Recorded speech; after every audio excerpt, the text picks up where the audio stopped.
Welcome, everyone. My name is Piper Hendricks, and I'm the CEO of Stories Change Power, and I'm so glad that you're here.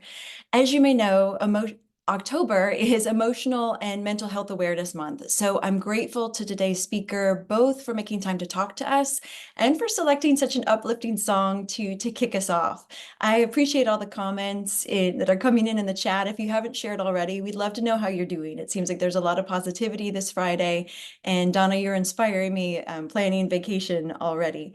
I'll introduce Krista in just a moment. For now, I want to share a quick note about Stories Change Power. We provide practical and effective advocacy strategies to people and organizations who want to make a difference in their neighborhoods, their communities, and their country. You'll find out what it means to be on the yellow loop on our website, and be sure you stay in the loop with us on LinkedIn as well. Those links will pop up in the chat in just a moment from Rebecca Messer, who I'd like to thank for being our tech support today. 4 quick things before we dive into working well without burning out. 1, we've got the chat open for constructive conversation, and I'd love to just hear your thoughts and what comes to mind in the chat. Use that as a place to be talking with everybody who's joining us today. Where you've got questions, please put those in the Q&A. You'll see a box with a little question mark at the bottom of your screen. We will spend time on questions at the end, and if we can't reach those today, no worries. We will talk about those in an upcoming newsletter or on LinkedIn. Second, we have captions enabled, so please use those if they're helpful to you. Third, if you have any tech difficulties, no worries. We will share the recording after the webinar. And fourth, always, but especially today, I encourage you to be fully present. Use being off camera and off microphone to do what you need to do to take care of you. Drink some water, move your body, but really keep your mind here. And I say that last one, knowing that can be tough with so much it's trying to lure away our attention. But believe me when I say you want to hear what Krista Paget has to say today. I first met Krista a decade ago when we both worked at Habitat for Humanity, and she facilitated gatherings and coached tough situations in ways that I had never experienced before and have stuck with me all these years later. Today, Krista runs her own consultancy to help leaders live out their purpose without sacrificing their health or happiness or burning out. She works at all stages of organizational life cycles, all leadership levels, and all vantage points.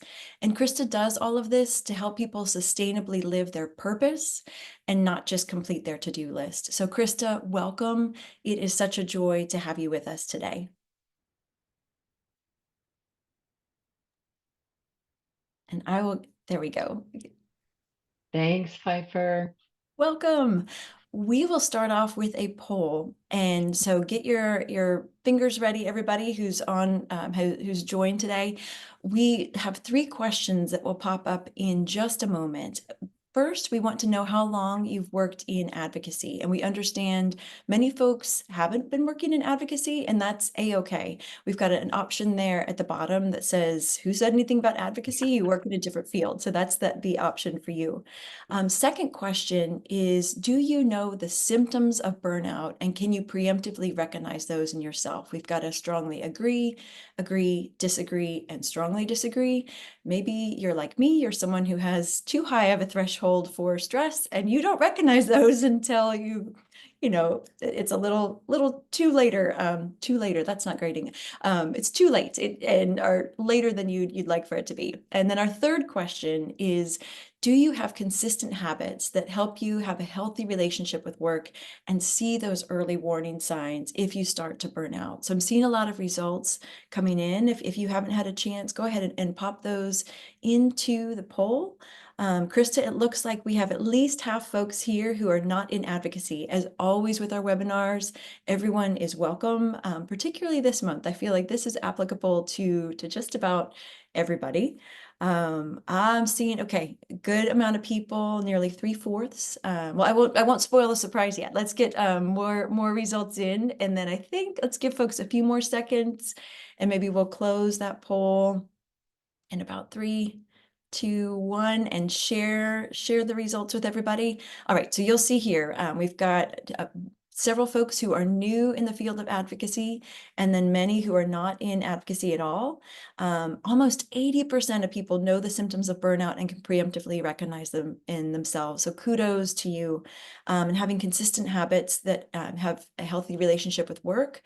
About half disagree. Okay, so we've got folks, we've got our work cut out today, Krista. So with that, we will stop sharing the poll. And Krista, I will hand it over to you. Thank you so much for being here today. Oh, it's such a pleasure. And thank you for doing the poll. It's so nice to know who we have. I trust, Piper, that you can see my screen and you'll let me know if that is not the case. Let us get started by taking a pause.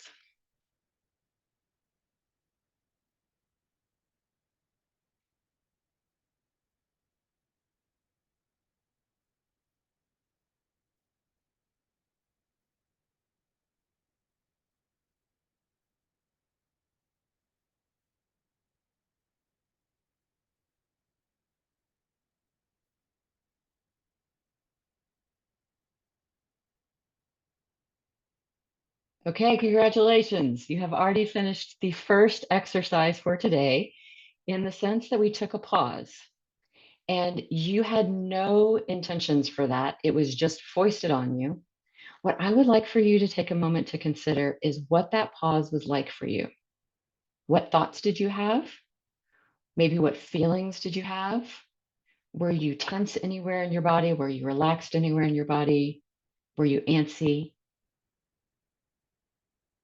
Were you thinking about something other than this? Did you get stuck in anything?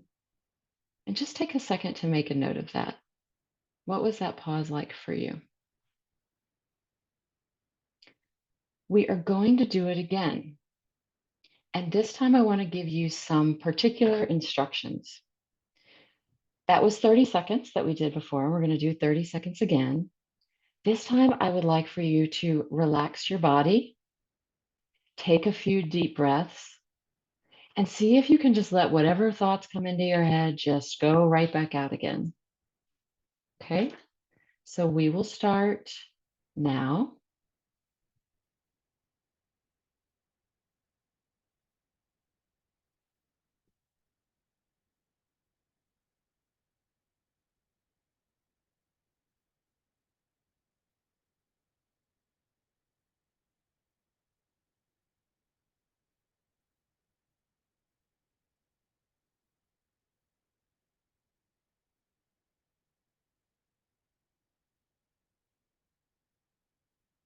Thank you, and congratulations. So what was your first experience like versus your second experience? Put some of your thoughts in the chat box. What was different for you when we just kind of rushed right in, as opposed to when we did something that was really intentional? And Piper, I wonder if while folks are putting stuff in the chat box, you might be interested in taking yourself off mute and sharing anything about your experience.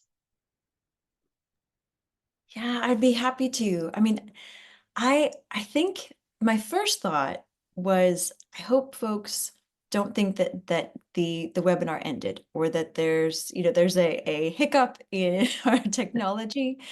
I personally find I'm so attuned to trying to keep things flowing in a virtual environment that a pause can feel really long. And then when we know we're pausing, then it can go really quickly. And I think I'm seeing this in the chat as well. It's easier to relax the second time. Absolutely. And expectations. I'm seeing a theme there. Yeah. And I appreciate too, having something where there's more when you know that the purpose, having that purposeful pause. So I'd echo a lot of what we're seeing from folks on the call as well. Thanks so much for sharing. Yeah, and I see those things in the chat, and I'm struck by someone saying, I didn't know what to do with myself. And I have actually had people tell me that even in the course of 30 seconds, they go right into checking their email. There is this nervous energy that we carry around with us. So I am Krista Pageant. I'm an executive and leadership coach, and I work with people to help them avoid burning out. And the reason I do this is because we need to have good leaders. We need to have people who are passionate and inspiring and impactful to be able to do their work. And I have found over and over again in my own work that when people are thriving, when each one of us is doing better, all of us can do better, as opposed to when we can't do the good work that is meant for us to do, and that's not good for any of us. So I take leaders who are struggling to make the impact they want, struggling a little bit more than they used to make it through the day sometimes, and I help them stop. I help them figure out what's really going on, and I help them come up with a better relationship for work, one that's planned, and as Piper said, one that's purposeful. So if you get to any point in our conversation today where you think, oh my gosh, this is totally me, or I don't know what this woman is talking about, or I wonder how this is playing in my life that I can't see, I have set up a free consultation time that Piper's going to put in the chat box for you to link to. You can pick any time on my calendar that works for you, and we can have a private conversation about how these things play out. I will tell you, anytime anyone tells me, go to my calendar, I think, oh my gosh, I'm going to wind up in one of those timeshare terrible moments. And that's not what's going to happen to you. We can talk about resources that might be useful to you, things you didn't understand, ideas that you might be able to pursue, and whether coaching could help you. But most importantly, I want people to be able to thrive because I know that's what's useful for all of us. I also want you to leave here today with some really particular things that you can try. And so the pause is the first thing. The pause helps to reset our nervous system. We're going to talk today about how to give our bodies a break because our bodies can help us avoid burnout, but not when we're in this constant go cycle that we tend to be in. We have to give our bodies a break so that they can help us out. So that's the first thing. The second thing we're going to talk about is assessing our work environments so that we can actually focus on the right fixes. Because if we're not focusing on the right fixes, we're kind of just throwing spaghetti at the wall. We know something needs to change. We don't know exactly what. And we can spend a lot of energy and not do ourselves any favors until we can hone in on exactly the right problem to solve. So let's talk about burnout. When you think about burnout, what are some of the statements that might go along with someone who's edging close to it? Maybe this is something that you've heard yourself say. Maybe it's something that you've heard other people say, the kind of stuff that you can put in quotes. What sort of things do you start hearing? And put these things in the chat, if you will, as you or other people start moving to that place where they're starting to feel burnt out. What have you heard, or what do you think?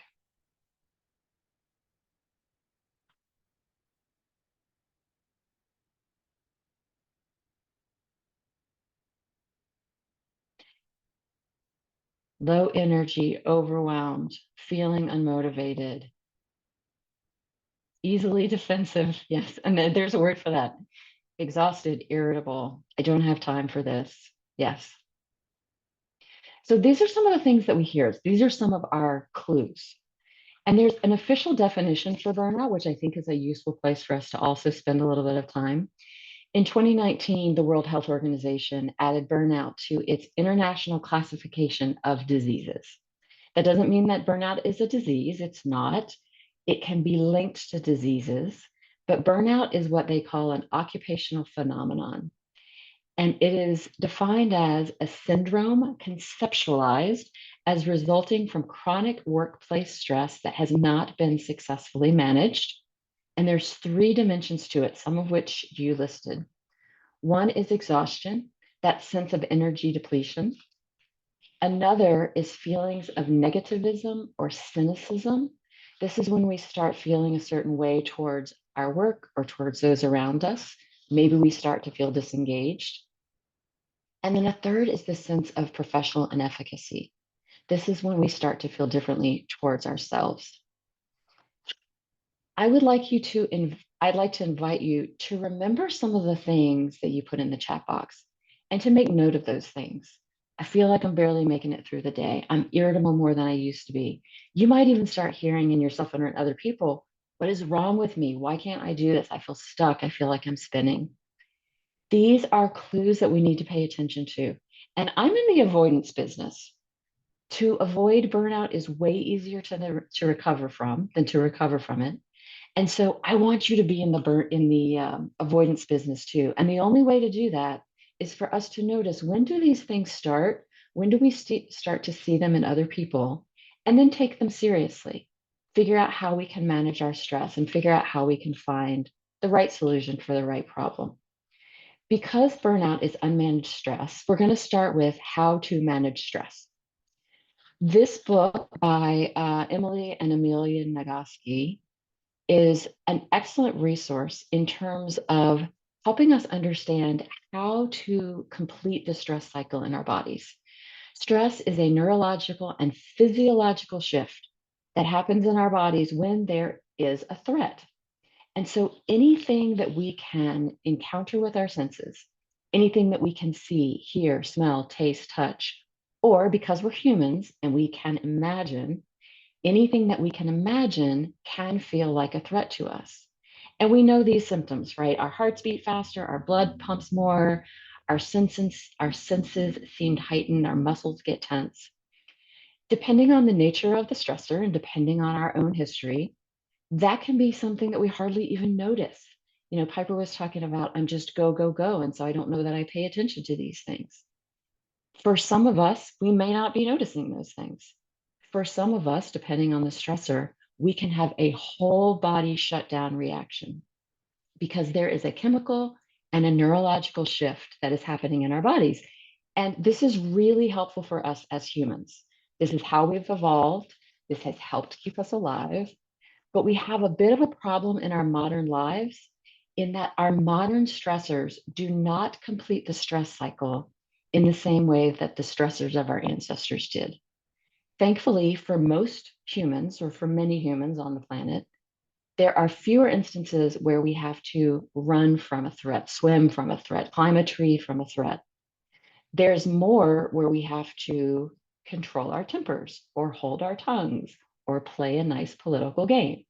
And those don't complete the stress cycle in our body. When we have run, swam, climbed a tree, it tells our body, you've escaped, you're safe. But having to play a political game does not tell our bodies you are safe. And so we have to be intentional about closing that stress cycle in our own bodies. When we start to experience stress that's unmanaged, that's when we can start to feel it. Maybe you're not sleeping so well. Maybe you're not eating so well. Maybe you get that kink in your neck that you always get. If we continue to not manage it, it can really be related to a lot of diseases, including Alzheimer's, including accelerated aging, including premature death. And so I don't say this to be dramatic. I say this to say, hey, let's pay attention to some of these things. We have to get ourselves into our problem solving mind.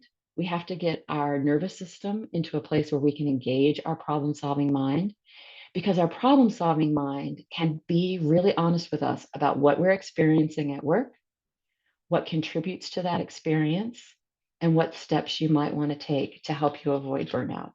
That's where we get into, let's find the right solution for the right problem. When we start thinking about, hey, take a deep breath, like we did in the pause, the idea of self care does come up.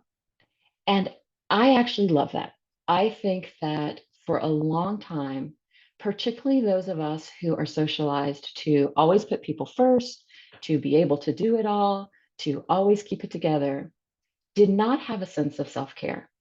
And it has gotten a lot of praise and it's gotten a lot of snark, for lack of a better word, in the sense that as we heard when we listened to the podcast that Piper shared with us before, if you all listened to that with Dr. Pooja Lakshmi, there is a way that we can think, if I can just take a bubble bath, it will solve everything.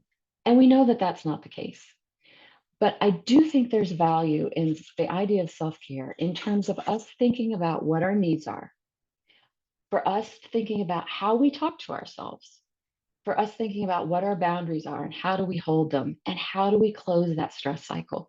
Because unless we can take care of ourselves, we can't do anything else in terms of applying the right solution to the right problem. And I would say that in my mind, the most important self that we can care for is our neurological self. And that's where this closing the stress cycle comes from or comes into play. But the issue about thinking about self care as it relates to burnout is that we can often think about burnout then as an individual's problem. What's wrong with this person who's burnt out? What did they not do to take care of themselves? How come they can't hack it? Dr. Christina Maslach is with the UC Berkeley, and she's been doing research on burnout for 40 years. And she thinks about burnout in terms of a relationship issue. What is the relationship between the individual and their work environment? And so we can think then about a better fit. We can think about what's going on in the workplace. We can think about what's going on with the individual. And then we can think, how do we get a better match between the workplace and the work and the individual?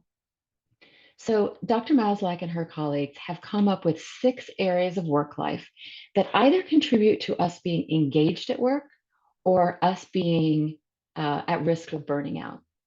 When we have a mismatch between what we need or what we expect and what we're getting through work, that's when we are at risk of burning out.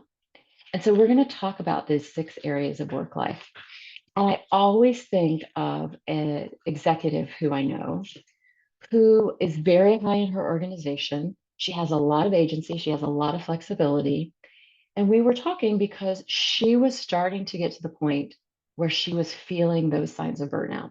She was starting to feel tired. She was starting to feel irritable. So at that level of an organization, it would be very easy to think, workload. This person works too much.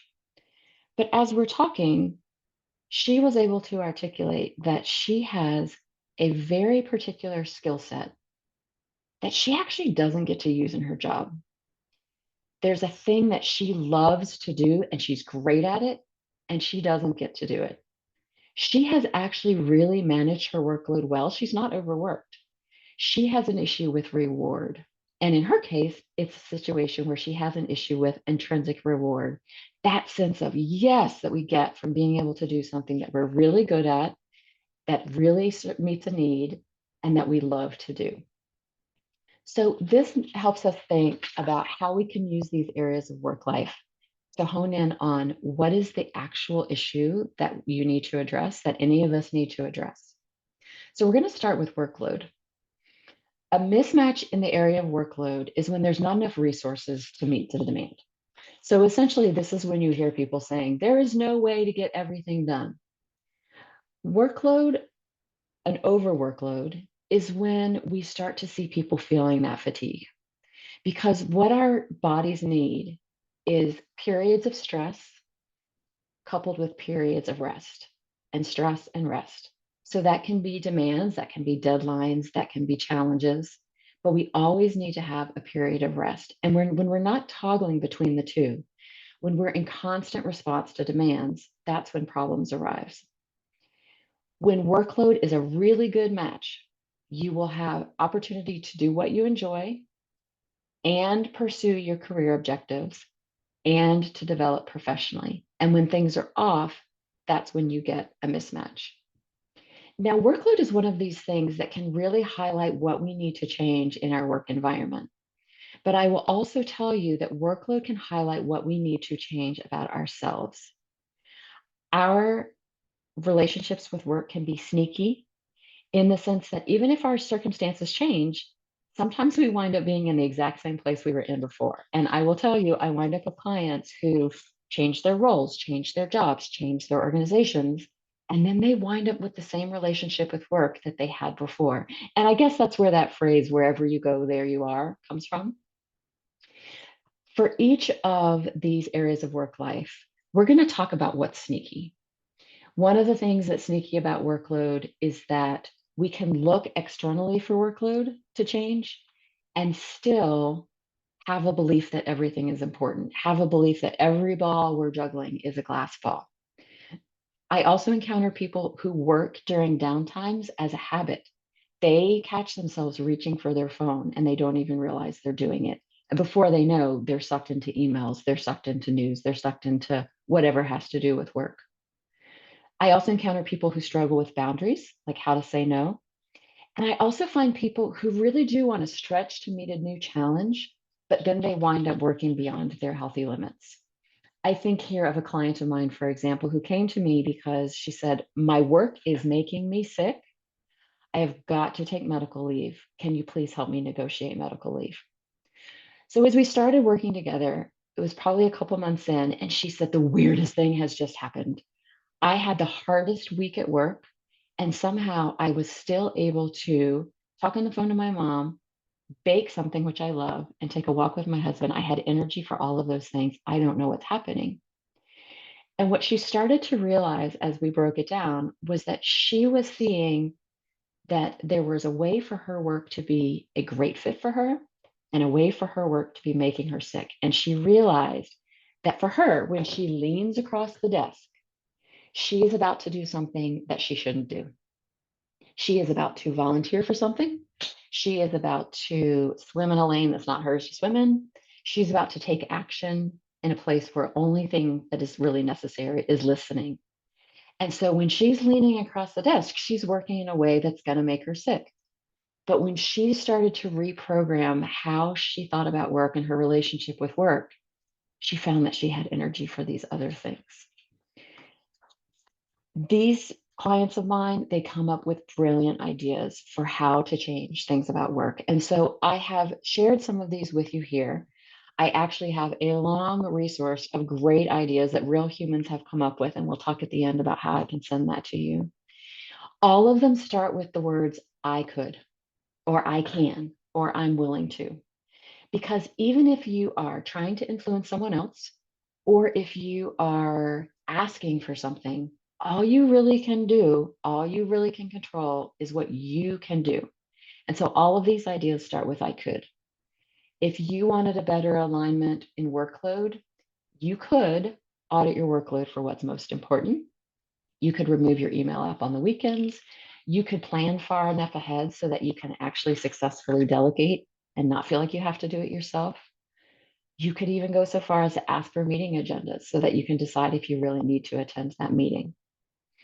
So before anybody says, yeah, but Krista, I don't have the authority for this, or yeah, but I've already tried this and this doesn't work. I want to encourage you to just look for possibilities. That is the first step to anything. Just look for possibilities. Not every idea is going to work for everybody. And I do want to acknowledge that differences in privilege, in power, in personality can make it easier or harder for us to really consider any of these ideas. And as Dr. Lakshman was talking about in the podcast we listened to, it's also possible that something that we can't do right now because it would have too much of a negative impact is still a good idea for us. And we want to position ourselves to be able to take advantage of that idea sometime in the future. We can say, in 6 months' time, I want to be able to ask for meeting agendas so that I can decide whether I want to attend. So I'm just asking you to keep an open mind because any idea is for somebody and it might be for you. As we go through these areas of work life, I find three questions really useful. One is, what could I do by myself? If I were to want to try something, what could I do by myself? What could I do with others? And what could I influence others to do? If you think of those three questions, it might help you hone in on what some possibilities are for you. So the next area of work life that we're going to talk about is control. And a control mismatch happens when someone doesn't have the appropriate level of responsibility or access to the tools that they need. Control can also be about the opportunity to make your own choices and make your own decisions and solve your own problems to fulfill your job responsibilities in a way that makes sense to you. And problems in this area occur when people don't have sufficient authority for their work. They might not be able to shape their work environment in the ways that they need. Role problems can also play a part here when multiple parts of an organization or multiple stakeholders have differing demands on your time, or when your work is significantly overlapping with other people's work. And like everything, control can be sneaky. We can sometimes require perfection from ourselves and from other people. One of those ideas where it's maximum effort all the time, regardless of the circumstances. We can take on responsibilities that are beyond our control. We can work outside of our defined role, like my client I was mentioning. And we can also fail to ask for what we need or what we want. So, if you wanted or needed more control, you might talk with your leadership about how you cut back on your low value activities. Or if you are your own leadership, take a look at how you cut back on your low value activities. You might look at specific places where role definition is a problem. You might look at situations or circumstances where you feel tempted to take on other people's tasks or get into areas that aren't yours. The next one we're going to look at is reward. And reward is about acknowledgement. It can be financial, it can be social, it can be intrinsic. So this is the example of the person I know, the executive I was talking about, who doesn't get to do the work that she thinks that she's really good at and that she's really that's really important to the organization. What's sneaky about reward is that sometimes we get into a place where we think we should care about rewards that we actually don't care about. And so we wind up being really inauthentic in those moments. We might spend a lot of time rewarding people in ways that don't actually matter to them. We might be faced with potential rewards that don't actually really matter to us. And we might want recognition and we might want reward, but not be able to give it in return. So if you want to increase your alignment in these areas, you could make a habit of recognizing other people, which also builds community, which we're going to talk about. You could decide which rewards you really care about and figure out how to ask for those. And you could also explore how to make your work more visible so that it's easier for people to recognize what it is that you're doing. I mentioned community, and so we're going to talk about community next. Community is so imperative for job. It's such an imperative for job satisfaction, even more so, I think, than we realized in times past. Community is about the overall quality of our social environment. It's about having a positive connection with other people. It's about that sense of lively, attentive, responsive community. And when we don't have that, we don't feel a sense of support. We don't feel a sense of collaboration. We don't feel those positive feelings that are so important for us. One of the things that can be sneaky about community is negative community. Community that feels really good because we're all complaining, but it never gets to solution. And so we wind up in this negative spiral. Another thing I see sometimes is people who wait for community, who think that community just appears when actually it's something we have to build, it's something we have to contribute to. And I also see people who will pull back. When things get hard, when they feel sad or angry or insufficient, they pull back from community. And because community is so important for how we feel about ourselves and how we feel about our work life, that can be a real dangerous place for people to wind up. So if you wanted more alignment in community, you could be really intentional about regularly connecting with supportive people. You could make sure that if you do participate in social activities, and this is true, especially for us introverts, that you actually manage your energy so that when you're there, you can be engaged and you're not just checking something off the box. You could consider creating something around community where opportunities don't exist. Or for those of us who work a lot alone, who are in consultancies or in one-person shops, really give some thought to what does community need to look like for us. The next one is fairness. And fairness focuses on people's perception about fairness across an organization. This is where equality comes in, and this is also where equity comes in. It comes to play in things like pay and promotions and evaluations. It also comes into play in terms of how disputes get handled. And when people experience fairness, they can be much more engaged at work. And when people don't experience fairness, it has a very significant impact on how people experience themselves, other people, and how they manage their relationship with work. There's some things about fairness that can get confusing for people. And so this is one of those places for us to be really honest inside ourselves, but also be really honest at about what we're seeing. It's possible that there are fair practices out there that actually are fair, but they're not transparent. And so they wind up getting perceived as unfair. It's also possible that there are practices that just aren't fair. There's not equality in them, there's not equity in them. We can also get to a place where we've had past experiences and we just cannot see things as fair, regardless of what's actually happening in them. It's also possible that something that seems perfectly fair to us can seem unfair to someone else. So it's really important that we take other people's experiences seriously, as well as taking our own experiences seriously. So if you wanted more alignment, you could provide some feedback. If processes seem like they aren't fair, you could talk about why that is. If you are in a position to share information, to be transparent, you could talk about how processes are managed so that people can see the fairness in them. You could advocate for others when you see that they're not being treated fairly, and you could advocate for yourself when you see that you're not being treated fairly. And the last one is values.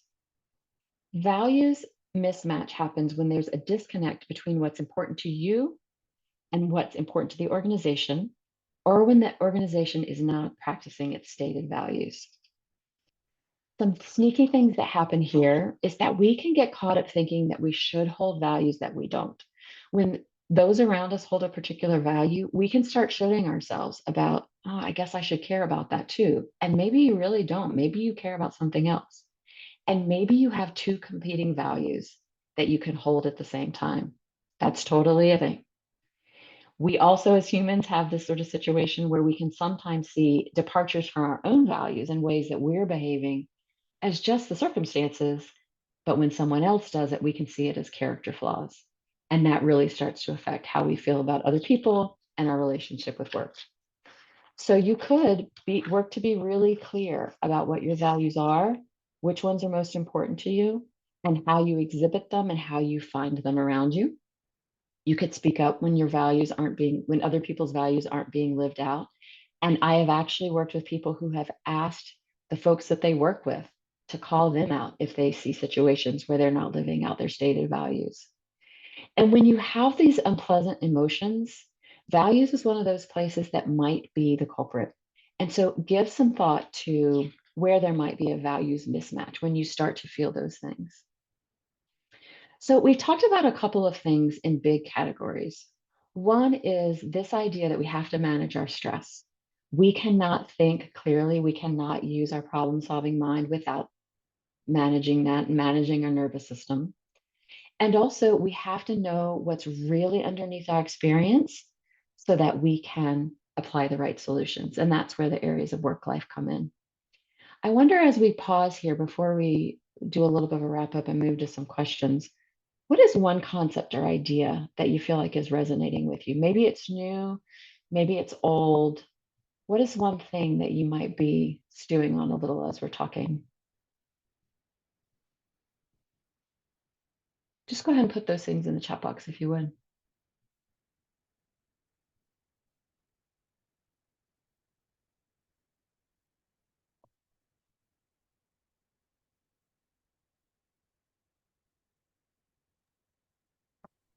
Krista, as folks are typing, I'll say Mhm. what's really standing out to me is this notion of things that are sneaky. And I appreciate Um, how much detail and how thoughtful all of these points are, and including the things that may kind of sneak past us if we're not paying attention. And I'm seeing a lot of other comments in the chat, so we'll turn back over to you as we see those come in. yeah, thanks so much for sharing that. I think what's sneaky requires us to be a little bit honest with ourselves. And so I appreciate you pointing that out. Um, Pam, thank you so much for pointing out what you have in terms of feeling exhausted and feeling burnout, feeling like a personal failure. I think that that is very common. And I think that that's where this idea of relationship is important. What is our relationship with work and what is work's relationship with us?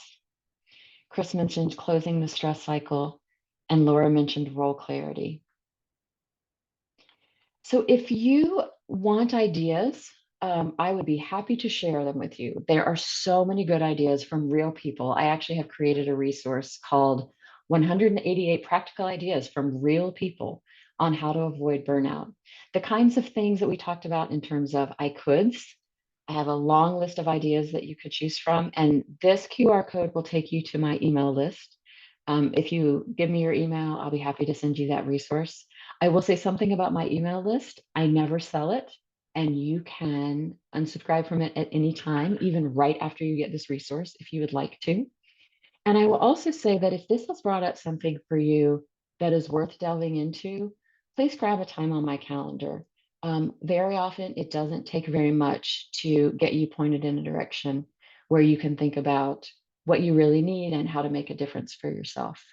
And so I'll ask Piper to put that back in the chat box as well. Piper, some folks are still making comments about what's standing out to them, but I think we also wanted to go to some questions. Yeah, I'd love to, and I encourage folks to keep sharing. We will have the QR code. If we can get that into the chat, we will. We'll also be sharing that in the follow-up resources. So if you weren't able to grab your cell phone, especially after we told you to set that aside in time, no worries. You will have another bite at that apple. I had a question in mind, and I'm debating now because I'm seeing, I think Megan, was that your question?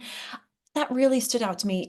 In advocacy, perception of our own worth and value can come to mind and feel tested at times. And 100%, that stood out to me when you mentioned, Krista, maybe look at an agenda and see if you need to be in a particular meeting. And I don't know if that's, specific. I have 100, it's not specific to DC, but particularly, acute maybe in Washington, DC, where being in a meeting is seen as being the one who has power. We talk a lot about, being the one at the table. And so wondering if you can dig into that a bit more. What do we do when we feel like a lot of our own personal worth and maybe professional worth as well is all tied up in this? Yeah, I think of it in terms of having a healthy distance. And again, a broken record, but I'll go back to that idea of how we self-care our nervous system, how we turn down the volume on the stories that we've told ourselves. Another resource I can share, and feel free to ask for it, if you want to get in touch with me, is around thinking errors. Totally black and white thinking or projecting into the future. And a lot of these things, I think, are at play in the stories that we tell ourselves. There is some truth to, I have to X in order to Y. I have to do something in order to demonstrate my value to the work I care about. But I think it's easy for us to think, I have to do everything. So, somewhere in there, the idea that we can engage in some even and thinking. Uh, I can demonstrate my value and choose the meetings I intend carefully. I can be a real impactful contributor and also turn off my phone on the weekends. Because when we are in a place where the stories that we tell ourselves means that every single ball we juggle is a glass ball, there's no way for us to feel comfortable dropping anything. I'm using air quotes for those of you who can't see me. But also, there's no way for us to give our bodies a break. And only in giving our bodies a break and turning down the volume on our nervous systems can we start to see what's really true. There's something that's true in the stories that are tell ourselves, but there's often a lot that's not true. No, I appreciate that. And it leads into the next question. People who join our programming are working to make a difference in their neighborhoods, communities, and the entire country in advocacy. And you've seen this from your own nonprofit experience where it can be incredibly intense because the issues are truly so important. And I'm curious what you wish you'd see maybe more of or less of when it comes to approaching specifically advocacy in a way that avoids burnout. I think I gave a lot of my answer. I mean, I think these two topics are so related. This idea of healthy distance, and someone in one of their questions had referenced the idea of helping as opposed to fixing.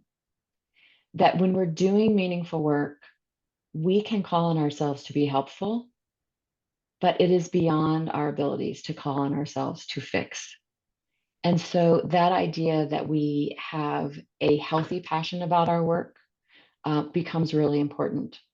I remember talking to a Doctors Without Borders physician one time who was talking about how difficult it was for him to know that there were kids who were in terrible circumstances. Every time he spent time at his children's soccer game, he was not dealing with the kids who were in terrible circumstances, who really needed him. And yet, it is true for him that his children also needed him in some ways. So, that ability to have a healthy distance from being a cure, being a fix, to know that we can help without taking on all of the responsibility and be able to hold two truths at the same time, that two very meaningful things can be a little bit in conflict, but also both really matter, and that it's okay for us to give our attention to the things that matter. Yeah, I really appreciate that. I encourage folks, as you've got questions, to put those in the Q&A. In the meantime, I think I'm hearing you, Krista. It can be hard to be working day in and day out on really important issues, especially where, as organizations, quite often we set ourselves up to think we are going to be the solution. We talk about it that way in grant applications and reports, and that's a lot of pressure. And so being a bit more realistic makes a lot of sense. Is is there a misconception about our relationships with work that, and I know you've covered so much, just this rich discussion, but is there something more about that relationship with work that you'd like to call out? I'm thinking of my physician's assistant who Mm, I was talking to about my work, and she completely shut down the idea that there was any option for her. She mm, said, I can't afford to quit my job and move to Bermuda. And that is a real misconception. I think sometimes people are afraid to even pull back the curtain and take an honest look at their relationship with work, because we have the idea that the only possibility is that we have to quit our jobs and move to Bermuda. Where I I would say the majority of my clients start our relationship with the idea that they have to quit their job, and the majority of my clients end our relationship, our engagement, having come to a different option, having come to a different relationship with work, a different way of thinking about something, a different way of doing something. And so I think the misconception that I just can't even look at it because if I look at it, then I have to chuck it all is mm, really harmful. And I guess I would want to encourage people to first get yourself to a neurological place where you can take an honest look at things, but then also adopt that I could mentality. What is something I can do by myself? What is something I could do with other people? And what is something I could influence other people to do? As opposed to, well, I better not look at it at all because I can't afford to live in Bermuda. And odds are people are needed here. I mean, with all Yeah. the important causes that we're working on, please, Bermuda would be lucky to have you, but please see if there's a way to stay. And again, if you've got questions, we've got the little box at the bottom for the Q&A. But something that stood out to me, Kelly touched on this in the chat, this notion of perfectionism, and that brings me back, I think, to where you're talking about the sneaky aspects of what comes in, and the perfectionism I identify with that. It comes from such a good place. You want to do a great job. You hold yourself to such, sometimes an unrealistically high bar. And so I can understand that notion, well, if I can't do it perfectly, then I guess it's time to pack up and move to Bermuda. And so it's really encouraging to hear about the breakthroughs that you've had with your clients. And I'm curious if is there a common breakthrough for folks who are either avoiding or recovering from burnout? Maybe kind of a first. I don't know if this is the same question, a first easy step, or is it maybe not so easy, but it is common? I think they're related in that the common thread is people seeing their own sense of agency. Mm, Honestly, that is the thing that makes the biggest difference. The what can I do? What could I do? What will I do? What am I willing to do? That changes something for people when they're coming from a place where they feel really stuck, they feel really spinning. And so often the first small thing is to do what you can do. And I know that sounds so cliche. Do what you can do, don't do what you can't do. But I find it to be true that mm, if we can figure out what is the thing we're actually solving for. Do I have a community issue? Do I have a fairness issue? Do I have a misalignment in workload? Then there is something we can do. And taking that first little small step then gets us in a little bit of a virtuous cycle in the sense that I can do something and I feel more of a sense of agency. When I exercise my sense of agency, more ideas come to me in terms of what I can do. I think those two things are very closely related. yeah. Well, and I love the use of the word exercise. When you were talking earlier about we used to run away or swim away or climb away. I in my own life have found that exercise is a way that keeps a little bit more sanity. It completes maybe that loop, even if I'm not running from a saber-toothed tiger necessarily, just the work of Absolutely. times. So And yeah. Piper, research shows us that movement is the number one thing that can help us close the stress cycle. Mm, And the book that I referenced about closing the stress cycle from the Nagoski sisters talks a lot about that in terms of how do we move even a little? How do you walk as quickly as you can away for 5 minutes and then go back? Those kinds of things, some breathing activities, some ways in which we connect with people, they really help us get to a place where we can see things clearly. And I'm seeing Megan's note in the chat box about doing a training on sustainable self-care and nervous system regulation. mm. That is exactly what we all need as a first step. Megan, if you could just like slip us some notes after that webinar, that would be amazing. Or maybe sneak us in with you.